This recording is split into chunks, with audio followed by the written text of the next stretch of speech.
It is 7 o'clock. I'd like to call the Tuesday, October 1st, 2013 meeting of the Eden Prairie City Council to order. Would all rise for the Pledge of Allegiance. I pledge allegiance to the flag of the United States of America and to the republic for which it stands, one nation, under God, indivisible, with liberty and justice for all.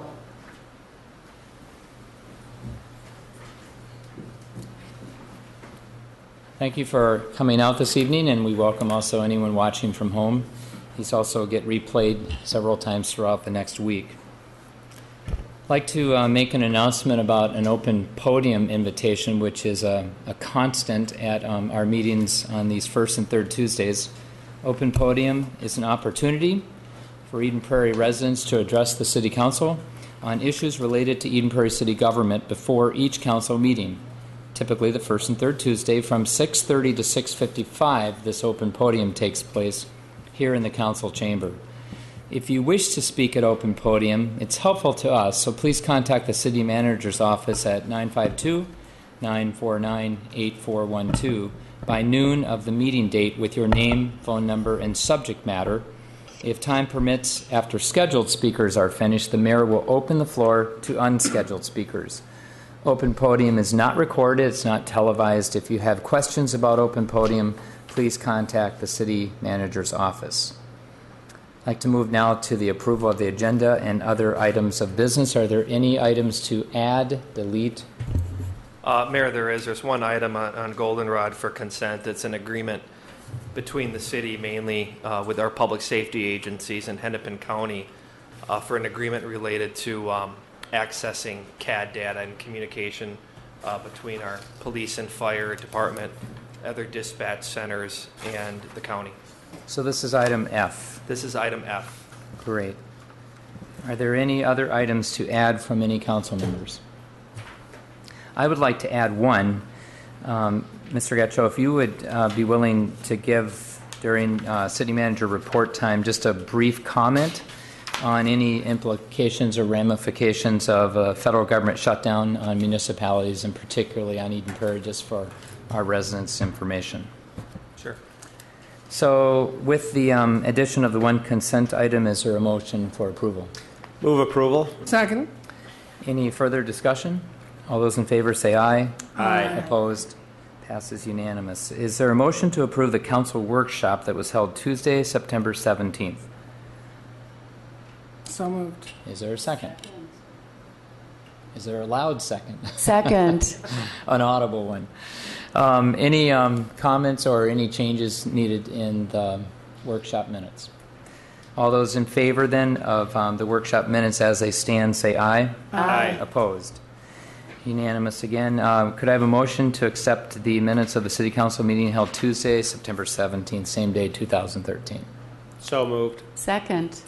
Any changes or additions or corrections to those minutes? Hearing none then, all those in favor say aye. Aye. Opposed? Passes again. Is there a motion on the consent calendar with the addition of item F, so it's items A to F? Move approvals of items A to F on the consent calendar. Is there a second? Second. Are there any items to question, to pull, to have more information on? Okay, approving the consent items then, all those in favor say aye. Aye. Opposed? Moving to the first of our public hearings, Housing Improvement Area for Fairway Woods 2 Condominium Association. Mr. Getchell. Thank you, Mayor and Council. This item is related to something new for the city of Eden Prairie, and that is the program that we would start called Housing Improvement Areas. And in this case, the first project would be in Fairway Woods. Tonight we will have a public hearing on this particular project, and at a later date would need to come back with an ordinance related to this project, so we're just having the public hearing. However, we'd like to provide you with a brief presentation by our Housing and Community Services Manager, Malik Wavamaki, to go over how we got to be in the business of housing improvement areas, how it would benefit both the city and these associations, how the program works, and then we can hold our public hearing for this particular project.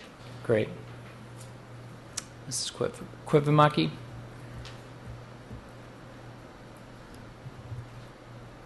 Thank you, Mayor. Thank you, Council. Is there anything I don't talk about over these last many years? I talk about it all. So You have been here a few times. It's always nice to see you. It is. kind of like a CNC. But anyway, so the housing improvement area is one of the strategies that we came to you last fall when we talked about our economic development and housing strategy. I'll just hold this up. You remember we had a workshop on this. And we talked about a housing improvement area as one of the strategies that we could use to keep the housing stock viable in our community. It's actually, if you have your book, and remember it's on page 54, it talks about that. And the housing improvement area is a program that's actually statutorily driven, and it's very specific in how it operates. And so there's a lot of oversight. We don't have a lot of room for modifying it, if at all, which is very good. So we have to follow a very strict procedure, and the oversight is very tough. It actually sunsetted in June of this year, and it was extended, so that was a very good thing. So it's a tool that was going to maybe go away, but it came back, so we're very happy about that.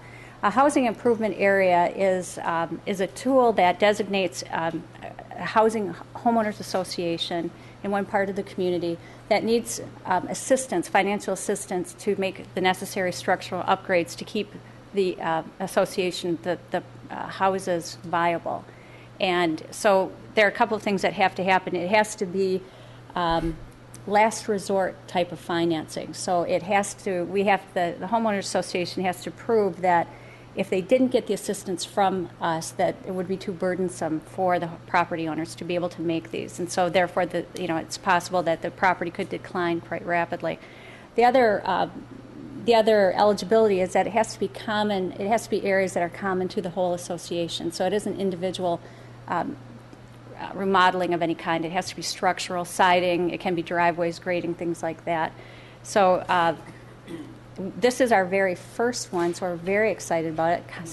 Fairway Woods Condos 2 is a 20-unit development. It's on Fairway Woods Drive. It's the first one you come to off of Mitchell Road. I think there are three associations in that, and this is I believe the smallest and perhaps the oldest of the three. That might be wrong. Actually, the association management is priority one, and their management is here tonight if there are any questions. We started talking about an HIA in the summer of 2011. And within a 2-week period of time, I had calls from 3 different homeowners associations inquiring about an HIA. And they're all about the same age. So we're at a point where the housing stock is starting to turn, and these repairs are necessary. And so I think we'll see more. I think we'll start to see this become, I'll be before you more with more of requests for these. An HIA works in that the city provides the financial resource to make the improvements and then is repaid through the property tax, through assessing the property tax for each of the homeowners. And it's generally a term of about 15 years, so it's stretched out over 15 years to make it as less burdensome as possible and still very doable. We require a lot. We require a pretty extensive application that they have to fill out. We require financial reports. We require the inspection through our inspections department. So the process is very thorough indeed. Sir, are there any questions or any other information that? So is the reason they don't use the association fee vehicle because they can't go out to get the financing? Because otherwise they could assess that back out through association fees over 15 or 20 years and do an internal project. Correct? And that's what they have to show us too, that would be too burdensome, that they don't have the reserves necessary right on hand. So no bank would loan and... Right, and that they wouldn't, and to make the improvements, they would have to assess to such a great degree that... Sure. And really, again, that's where we have to prove, it goes back to statute, we have to prove, they have to show us with refusal letters that they did try to get loans, so we have to prove that they did actually make a good faith effort to do So that. this ends up being kind of a pass-through in that we loan the money, we do the project, and then we collect it back Right. through tax assessments over a period. Probably a certain. 15-year, a term, yeah. And then I'll be back before you after, in weeks or months ahead with an actual ordinance, and that will specify the terms and the interest and the payback schedule, all those kinds of things. And that will be coming before you. And this requires a public hearing because it's an assessment process in I essence. believe so. I believe so. Okay. Any questions or thoughts before we open it up? It is a public hearing, but council, anything before we do that? No.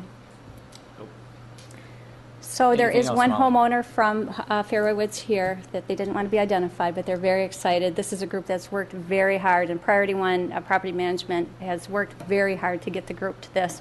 These HIAs take a long time. They take years to put together, so they've done a good job, and I know that they're very committed to it. So hopefully the Great. council and Sir will feel good about this. Okay? Thank you. So this is a public hearing. Are there any comments from the audience that you'd like to participate in this public hearing tonight and share with all of us? Council, Seeing none, I would move to close the public hearing. is there a second? Second. So just a question here. So we simply had the public hearing. We're not taking action until That is at some correct, point it would be brought back to us. That's And correct. then I assume at that point the homework's been done and that the 20 residents probably are in favor of this, but if not, we might hear from somebody at some point.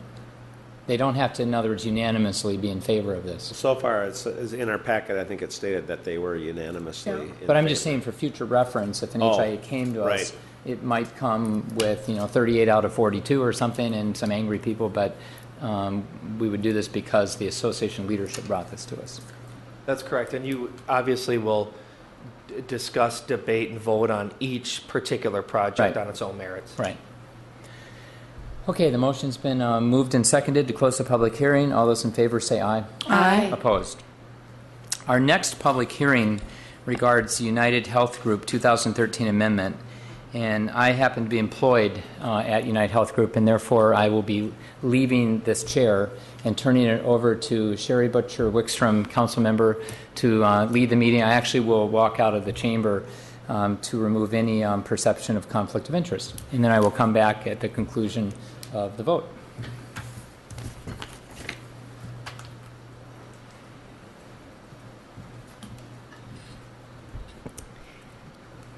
All right. The next item on the agenda is the United Health Group 2013 amendment.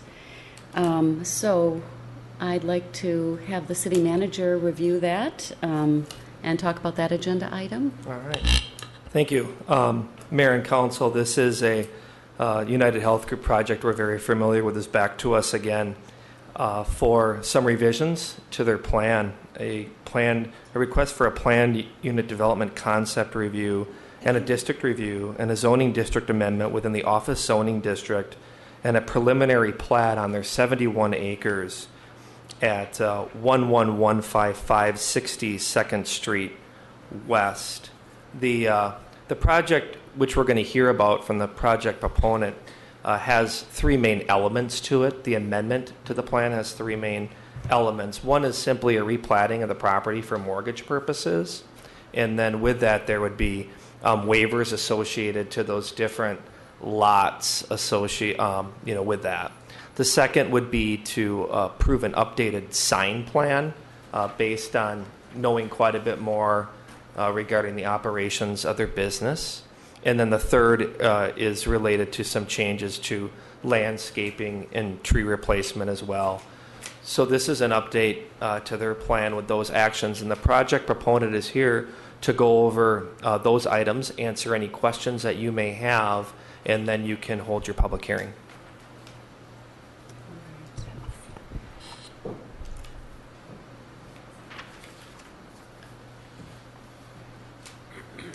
Good evening, Madam Chair, council members, city staff. My name is Dave Pellner. I'm with United Health Group. Address is 9900 Burn Road East in Minnetonka, Minnesota. About 2 years ago, this time, we presented our project to the City Council, and it was approved for a PUD, as Rick referenced. Over that time, we've been advancing the design of the overall development. We're nearing completion of Phase 1, which is 2 8-story towers, which we plan to occupy in February of next year. And we've just broken ground on the second phase, which is a 15-story office tower, which is intended to come online in the second quarter of 2015. With the advancement of the design, we're looking for a number of slight refinements to, as Rick referenced. One is on the plat, the other is some landscaping, and the third is some slight signage modifications. So I would like to invite two of our project partners, Bill Blansky, who is with HJ Architects, as well as Miles Lindstrom, who's with Westwood Professional Services, to walk through that, just provide a brief overview and open up for any specific questions. Certainly. Thank you.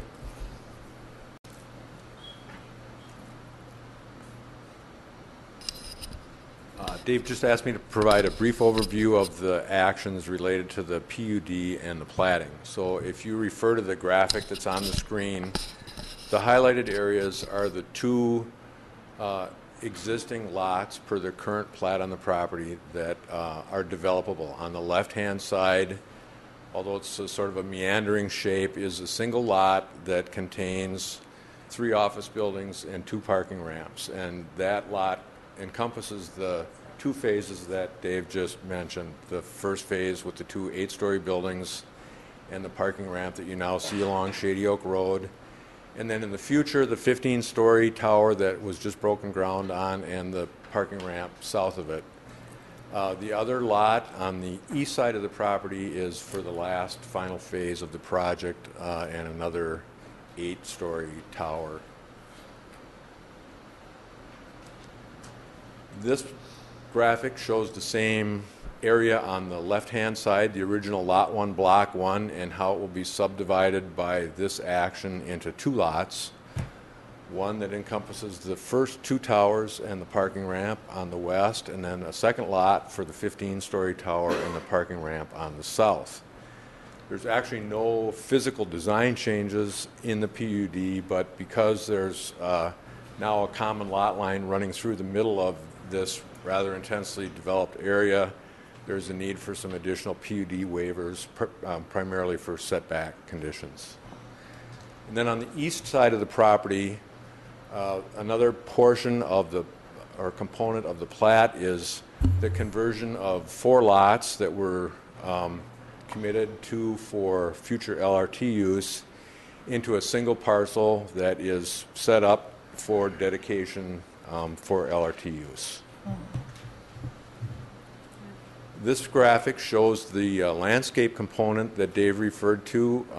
The goal here is to locate areas within the public realm along the rights-of-way of Shady Oak Road, West 62nd Street, and City West Parkway, and the proposed roundabout, where we can transfer a portion of the landscape requirement in caliper inches of trees from the original PUD. Part of the reason for that is there's an extensive requirement based on the size of the project, obviously, but with all the wetland areas and the existing wooded areas that are being retained on the site, there's really kind of a shortage of places to put new trees. So we're looking for ways to expand that into related areas that can be improved with part of that resource. And then finally, Bill Blansky from HGA will go through the signage program.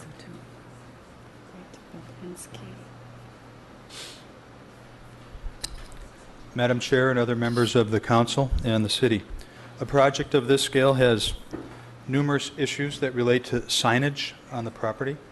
And as the design has matured, we have a request for some modifications to our previous signage requests. There are actually 5 areas on the site where we'll be looking for modifications, and they're labeled A through E. We'll start with letter A. This is our sign that we have along Shady Oak Road itself, previously approved to be located at the intersection of West 62nd Street and Shady Oak. And as the project has matured and the changes have been coming along on Shady Oak itself, our thinking now is that it's better placed to serve the purposes of arrival and orientation at the intersection of City West and Shady Oak Road. So moving it south from its previous position. And in so doing, also with a greater understanding of the width of the roads and the scale of the facility, our request is that the sign be made a bit larger. The height previously approved was 10.5 feet, and now the requested height is 11 feet, and then the area would be 191 square feet.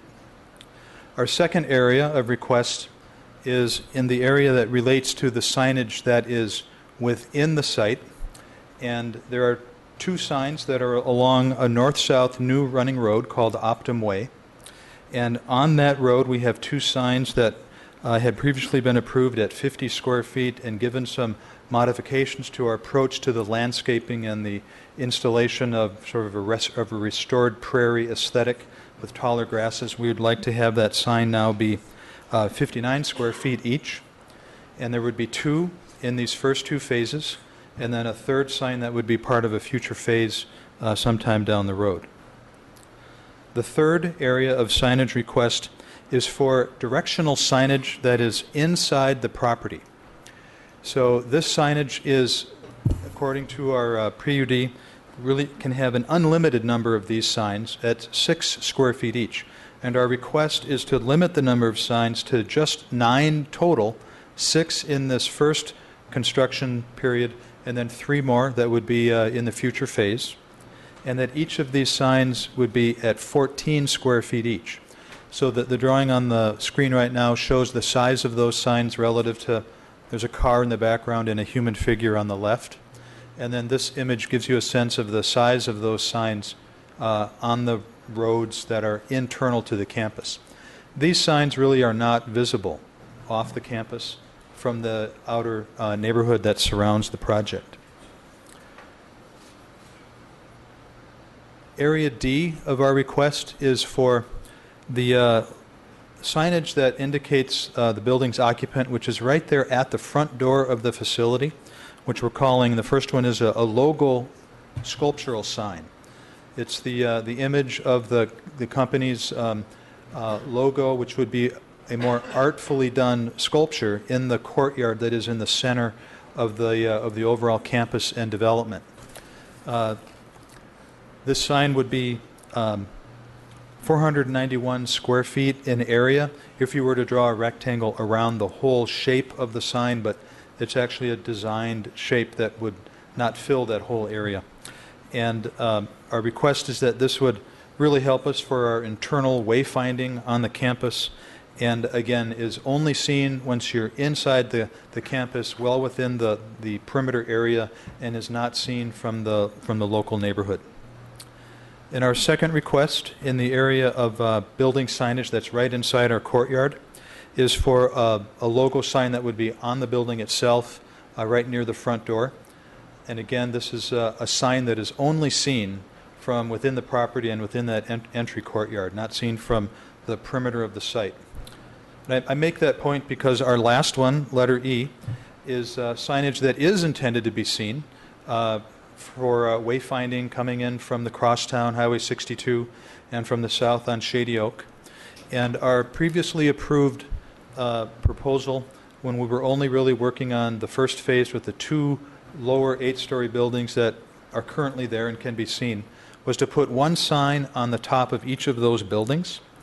And our request now is to, in the long run, to consolidate all of the signage that's currently been planned to be on both of those 2 buildings to be only on the taller building, 1 sign on the south and 1 sign on the north. And the area for each of those signs would be 500 square feet each.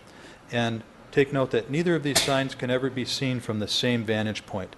They're either seen from the north along Shady Oak or from the south, from the north along the crosstown, or from the south from Shady Oak Road. And then our request also is that these 2 signs at 500 square feet each, and again recall that that's the overall rectangle drawn around the shape of the overall sign, and the logo and the words are actually a little bit less than that, would be that there'd be 1 on the north and then 1 on the south side. And that culminates our 5 areas of signage for this PUD request. Thank you. Thank you, Mr. Belansky. Do any council members have any questions for the proponent or for the staff? Councilmember Nelson? Yeah, I do on the wall sign. The previous square footage of the total wall signs that would be visible outside the campus was what? That had been approved?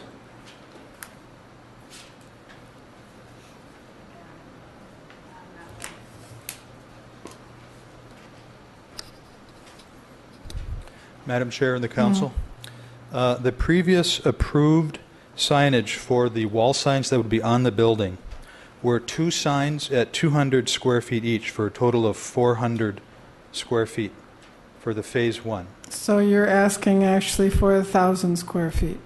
Yes, 2 signs at 500 square feet each, consolidated to the south side of the top of the tall building and to the north side of the top of the 15-story building. Yes.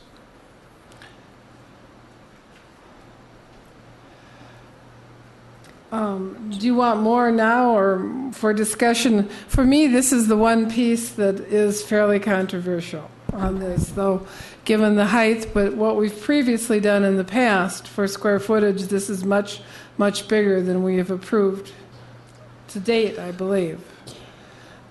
So I guess from staff, I would like to know what's the biggest we've approved to date. I think one of the difference probably is that this is a 15-story building and it's up near the top, and so I can see why they would want to make it a larger signage. And since we don't have any other structures of that height in the city at this time, it may not be applicable or the same as looking at other pre-approved signs. But it will, it basically says that we're willing to go to this size sign in the future.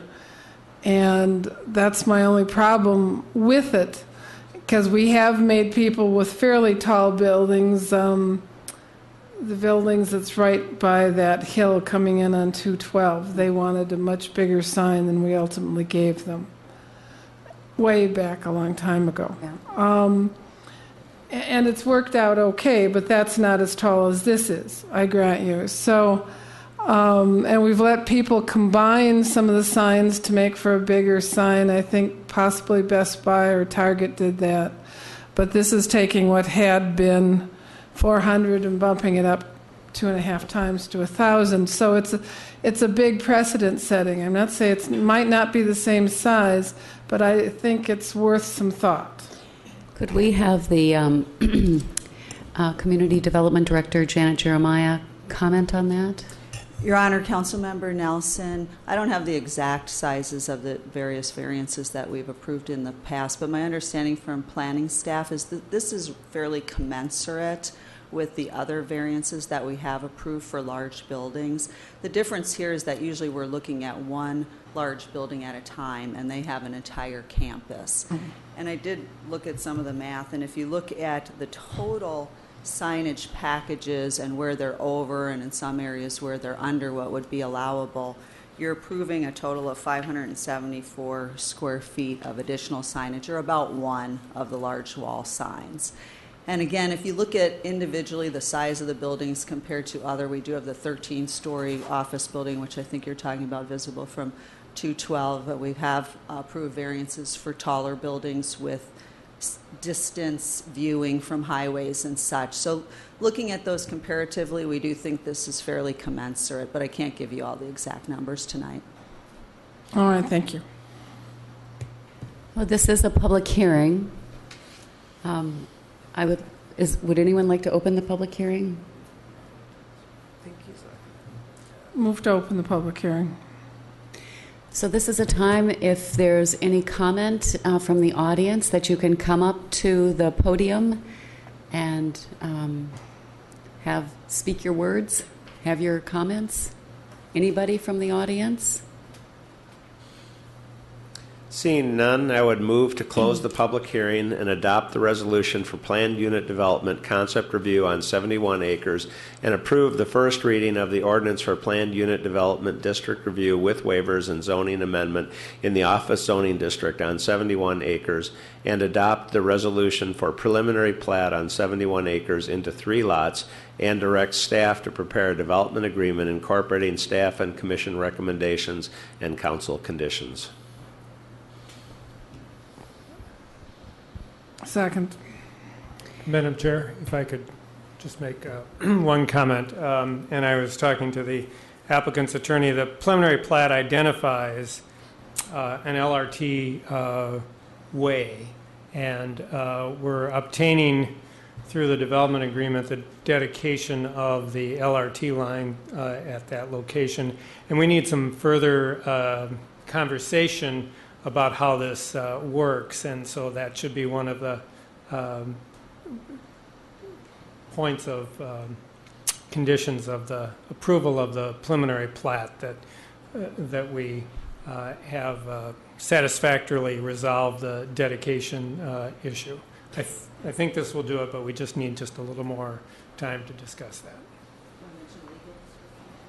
Oh, and the the legal descriptions attached to the ordinance and the resolution are inaccurate, and we will need to change those to reflect the legal descriptions that are attached to the new plat. So the approval should incorporate that as well. Do I need to open the public hearing again? No. These are technical issues. So is that for the person who made the motion then? So I would add those conditions to the motion. Thank you. I'd also add them as seconding, especially the light rail transit piece is extremely important. So I would like to see that resolved before it comes in for final reading. It will be, and I believe that the way they're showing it will work. We just need a little more discussion because it's not the ordinary kind of dedication. It's because light rail just isn't that prevalent. So. Well, there's been a motion and a second. Any more discussion? I will say, upon thinking about the dedication of land for light rail, does make me feel much more comfortable with the second side. Okay, good. All those in favor, say aye. Aye. Those opposed, there's nobody left to oppose, so aye. The motion passes. Tell Ron to come back. Yeah, Ron needs to come back. Let's see. He'll have to wrestle the seat from me. The next thing on the agenda is the payment of claims.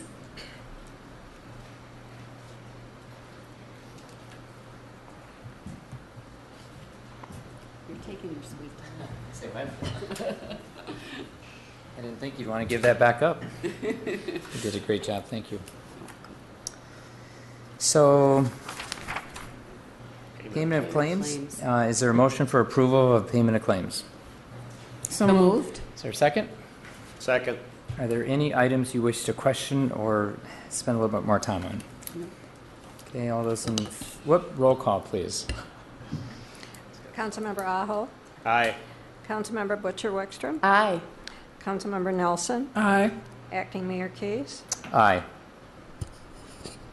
So there were no reports of council members directly, but I did ask that the city manager give a brief information update on any impacts on municipalities, maybe in general, but our city, if there is a government shutdown, and who knows how long. Sure. Thank you, Mayor and Council. It is a government shutdown, but whether it goes on beyond today. At least it started as of today. We don't know how long it will last. I do recall we were talking about the summer of 2011 and dealing with United Health Group, and that's the time that we had a state shutdown. And we were reporting on the effects that the state shutdown would have on the city of Eden Prairie, and there were a few, but not as many as you would think. So when you think about the federal government, probably even a little bit more distant from the city of Eden Prairie. I can't speak for all cities in general, but the city of Eden Prairie, there shouldn't be much of a direct effect at all. I'll mention one area where it possibly could be, depending on the length of the shutdown. But as a city, we receive very little in federal aid, nor do we have programs that currently operate in the city that rely on federal funding or are operated by the federal government in our city that would affect our local government. The one area where we do have some concern is with our community development block grant program, and those are federal dollars that the city is allocated by formula, and we fund our housing rehabilitation, loan program with, first-time home buyer program, and some other programs. The calendar year for that program is July to July. So at least at this current time frame, I actually think we're in pretty good position with the program, possibly even into next summer. However, I'd have to check and see, depending on the length of any federal government shutdown, what effect that would have at the city. But the point is, there shouldn't be any effect at all on city services based on the federal government shutdown. But as it just started today, we will closely monitor this, and there are organizations such as the National League of Cities and the League of Minnesota Cities that will provide us with information so we can track any issues that we may have related to that. The only thing I can think that our residents might be concerned with would be the Flying Cloud Airport, possibly FAA impacts and an air traffic controllers. Do you envision any issues there? I do not, but I will follow up. Okay, great. All right. Moving on, then, it looks like we have an update on duty crew. Is that accurate from Chief Espenson? We do, Mayor and Council. We have a couple updates from the fire chief tonight. The first of which will be a duty crew update. I think today is October 1st. It's year one to the day of our duty crew program. And then he'd also like to provide an update on activity within our building inspection division of the fire department. Great. Chief. Great. Your Mayor and council members, I'll just wait for this to come up. And I have a little presentation for you here, just 10 slides, and we'll try to keep it fast. So the first thing is the duty crew implementation. As you know, this was about 2 years in the making, and you approved it last year, and we kicked it off in October of 2012, October 1st actually, so it's a year ago today. And I have some statistics for you. First of all, when it comes to flexibility, we have a bunch of different metrics here, and one of the ones is the number of trades. So firefighters have 30 days in advance to bid their shifts, and then life happens to them, and someone's got a doctor's appointment, or they get called out of town for travel, or those kinds of things, and so they put their shift up for trade. And in the course of the last 12 months, there's been 678 of those trade requests, and 100% of them have been made. So what this really shows is the flexibility of the team, and they're all working together, because even though it's not my night to work, Sherry puts a shift up for trade, and I agree to work for her, and she works for me on a different night, and so the firefighters are really doing a great job to make sure it works and to keep us at our minimums. Next up is the total hours that were bid, 44,259 total for the year, and of those, 99.8% of all the hours that were available were bid. So there was only 0.2% of shifts that weren't filled 100%, and none of those shifts had less than 5 people on them. And our goal is always 6. We can go down as low as 3. 5 is still a good number. Gets us a lot of good results there. And then let's see, I'm trying to read my own things here. Average hours per month then is just taking that number and dividing it by 12, so you're 3,600 hours. And then our pub ed events covered by the duty crew was 64, so more than one a week. In the old days, before duty crew, somebody would want us to come to their place of business and put on a demonstration or meet with their employees, and it all depended if it was after hours on what the availability of my paid on-call staff was. And different life schedules would interfere with those. Now with the duty crew, we just put it on the schedule. They show up, they pre-check their truck, and then they go out and take care of whatever it is, assuming that they're not on a call. So we're able to give much better service to our residents and our businesses through that process. So in general, you'd say it's been a success. I mean, it seems from when I talk to firefighters, they're quite happy with it. Yeah, I'd say 90+% of the firefighters would never go back to the other thing, and 100% of their significant others would never go back. And families, it's much better on family time. And I know you have more of a report, and I want you to get to it, but would you say the recruitment piece, which was at one point a positive reason for going this route, has been positive? Yep, you're stealing one of my slides, but no, be quiet. You keep going. That's good. So, I apologize. Nope, the duty crew has had at least a short-term impact on recruiting as well. For our response impact, first of all, we purchased the Lucas 2. That's the device that does the artificial CPR on people, does the chest compressions, extremely effective, does a good thorough compression, never gets tired, never wears out. And since we've purchased those, we've had 5 return of spontaneous circulation events, which in the previous year I don't think we had any. And so those are people that when they get to the hospital, their circulation's operating on its own. And that's really just through super high quality CPR. That's just what it is. And the county ambulance also carries the Lucas 2, but they're not, as you know, always in our city because they're not dedicated to here. In our duty crew, we have one in each station, so it's always available. That's great. Next thing is our response comparison. So as you'll see there, in 2012, we were about 9 minutes and 41 seconds, 9 minutes, 45 seconds. On scene was our average night and weekend response time.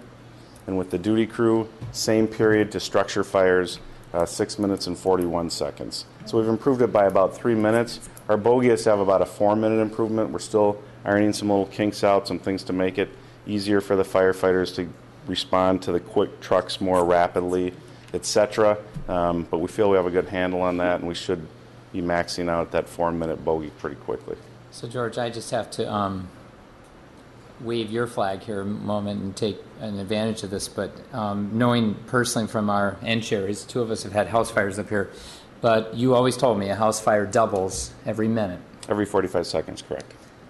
Okay, that's even more here. So Yep. even if you went the minute though, Even a minute, even yeah. at a minute, Yep. you had a 3-minute different response rate. That's 2, 4, 8. Right, correct. So that's 8 times a fire would be larger in that 3 minutes that we've cut.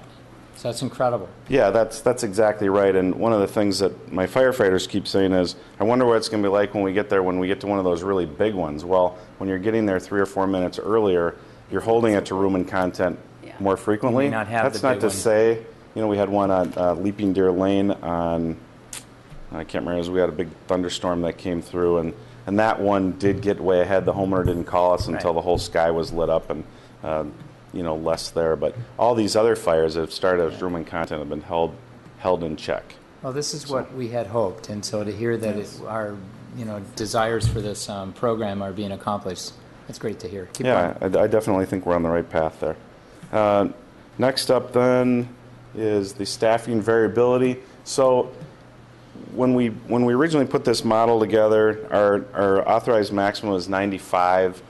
We typically run around 90 firefighters, but then you take out a couple of my commanders who don't bid the duty crew shifts, and then we typically have people that are on leave for one reason or another. They're injured off the job, they have some family issues going on, so we always figured we'd be running this with about 85 firefighters bidding in the shift. But due to just some timing of retirements and some other things, we actually have gone as low as 72 firefighters bidding shifts, which just puts a lot of extra burden on them. That means the average firefighter has to bid 50 hours if everyone kind of did it equally, and they don't. There's some variability. 36 is the minimum number of hours you need to bid in a given month, and we've bid it as high as with 84 firefighters. And it's working under any of those scenarios. The average firefighter is working about 45 hours a month, plus 12 hours for training, so the average firefighter is putting in about 57 hours a month with the fire department. So it is quite the commitment, but because the hours are scheduled, people can work it into their schedules more easily than just living by the pager and really never knowing what's going to happen. And in terms of recruiting, longer time will tell, although all of our neighboring departments who have been in the duty crew for a while says it does nothing but help recruiting, and 8 of our 12 people specifically mentioned of our new recruits that they came on board because of the duty crew. That was one of the reasons, because it was more predictable. So last year we had 6 new firefighters, and this year we have 12 in our new recruit class. So hopefully that's an indicator of things to come. We're still fighting demographics and time for everybody's energy and all the competing interests that you have, but the initial kind of results are looking pretty good. So, George, are the 45.5 just bid hours? Yes. So when there's the big fire and everyone comes out, those are hours always on top, and of course they can't be scheduled. But correct. Yep, that's what we call a general alarm. So if we have a situation where the 2-3 person crews can't handle what's going on, either because there are so many calls going on or we get a big call, then we would hit a general alarm, which is everybody come back. We've had exactly 52 of those in 52 weeks. We projected that we'd have somewhere in the high 40s, mid to high 40s, so we're running a little bit ahead of that. I think part of that is early on, we give our crews the ability to call that general alarm themselves, if there's not a commander there. And I think people were so used to having the old model where we got there a lot later, but we had a lot more people, that it made them a little less comfortable when we're operating with only 6 on a scene or 3 on a scene. And so they were calling general alarms, because it's just a different mindset. Paradigm, yeah. Yep. But that seems to have been, people seem to be getting more comfortable with that. Good. So that's, I think that's it for the fire department duty crew update. And now I have questions on that from anyone? Questions on that? Okay. Good results. Yes. Thank you. Yes. Yeah, thank Yeah, you. we're really pleased. Well, we appreciate the support and the confidence that it was all going to work out. So. Well, and there was a financial commitment. I believe it was $250,000 a year. 240. And if you think about every 300,000 is about 1%, so we're talking 3/4% of people's, am I correct in this? I'm looking at you for a confirmation, but I mean, to me, granted, all the little percents out of it, but it's a small amount. Safety is incredibly important. I think people in Eden Prairie have always expressed that public safety is paramount. So we're thrilled that we were able to reflect that, and then that throw that ball to you, and that you came through with your firefighters. So thank the firefighters on our behalf. Yeah. Yes. And we're really happy that it makes for easier family life for them too, so that they're more likely to be able to both do their and enjoy their family, and that's important for keeping them and having them do their best for us. So we do appreciate that. I'll definitely pass that along, and I can say that in the past we had a lot of comments about what took you so long. Now people are commenting about, I can't believe how quickly you got here. So, and for the firefighters, that's a big, it makes them feel a lot better. Absolutely. So it's better level of service. Then just going back to the Eden Prairie Night to Unite hailstorm that kind of cut everything short, that has had a very big impact on our building department in a number of different ways. We've issued about 1,500 permits for re-roofing houses. There's probably a few in there that were houses that were going to be re-roofed anyway at some point. And just to give you a little perspective, 2.5 weeks ago that number was about 900. So it's, we're getting a lot of business from that and are very busy. We've lengthened the hours that our inspectors are working a little bit on the tail end of every day so that we can do these roofing inspections without adding any staff and just doing a little overtime. And next slide. And then this is a map. I know it's very difficult to see, and we'll maybe put something in the Friday packet that shows so you can see this. But basically, you can just tell by the little purple blobs there that the storm kind of split into two in terms of its hail, and there's a northern curve and a southern curve. And I know about the southern curve because we drove through it, and it was quite noisy. So that's the universe of all the re-roofing permits that we've issued thus far. That's interesting. Through today, again, 1,500 roofing permits, total value about $17 million. So it's good to be doing the roofing business.